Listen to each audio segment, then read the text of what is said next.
Good afternoon. We're going to be focusing on three things today. Very quickly, finding the function's inverse, verifying that two given functions are inverses of each other or not, and then working with literal equations, which are just formulas.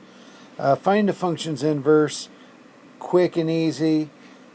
Find your y, in this case g of x. Replace y with x and x with y. So basically we're going to swap the variables. So x equals 2 times y plus 1, the quantity cubed, minus 4. The next thing we're going to do is solve for y so it's back in function form. So we're going to add 4.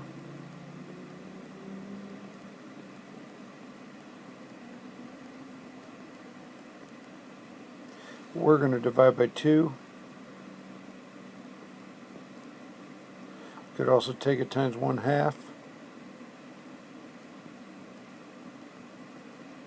To undo the cube, we're going to do the cube root. Since the cube root, you can take positive or negative cube root. You do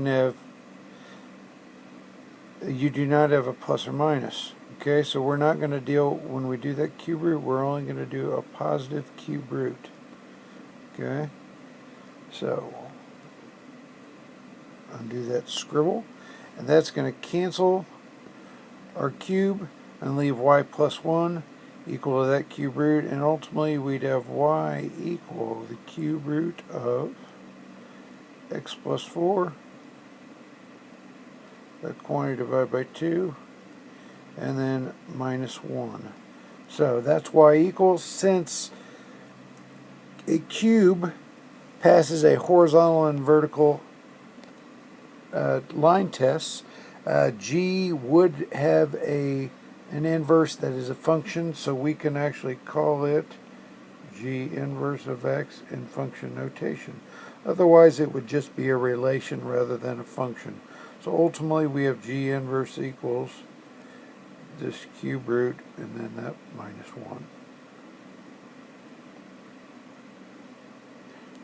So that's it in a nutshell. Swap x and y, solve for y, change to function notation.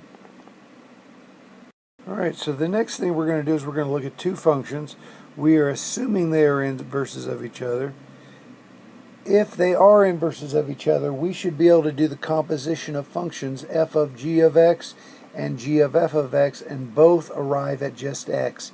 It's important that we go both directions, because sometimes you'll find one of them will undo another. They'll not be complete inverses of each other.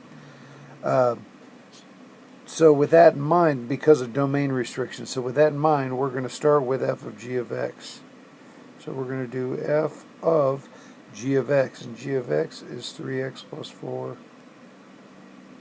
over 2. We're then going to go find function f, and every time we see an x, we're going to replace it with function f. Now this is going to look ugly, but if they are inverses of each other, it should start falling apart in our laps. So we have 3x plus 4 divided by 2. So our next step is we're going to start simplifying. Our 2's are going to cancel. We'd be left with 3x plus 4 minus 4 all over 3. But 3x plus 4 and minus 4, those two sum to 0, and we're left with 3x over 3, or x. If that had been anything but x, we'd say these are not inverses. Now we need to reverse this process. So we're going to find g of f of x, and we should also get x. Very important we go both directions. So we're going to find g of f of x is 2x minus 4 over 3.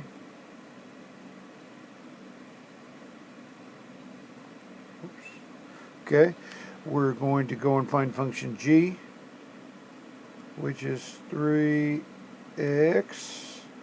plus 4 over 2.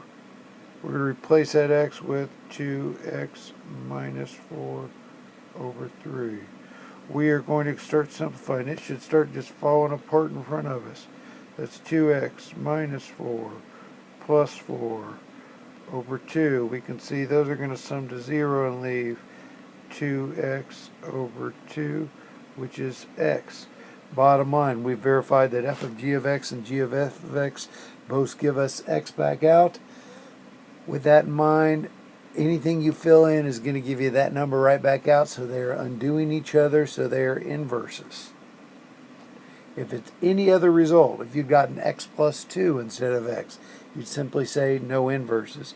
Once you decide there's no inverse going one direction, there's no reason to do the other one. Our final topic of the afternoon is working with literal equations. Literal comes from the word literary, as in words and letters.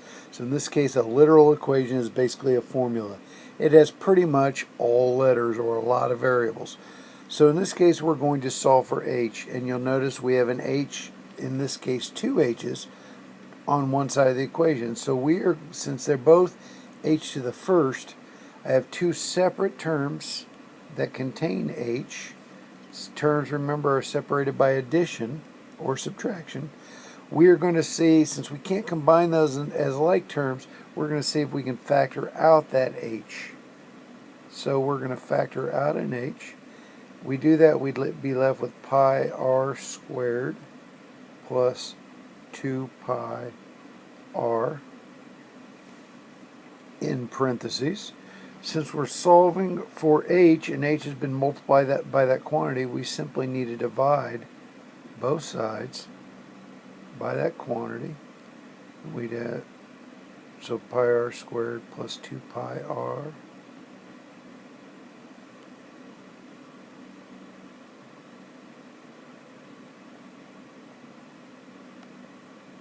Okay, difficult to write in that small of space. This is considered entire factor, so that factor divided by that factor yields 1. So you are left with h equals a divided by that entire quantity, pi r squared, plus 2 pi r. And that, ladies and gentlemen, is how you solve a literal equation for a particular variable. A lot of different algebra skills involved, otherwise it's just manipulation.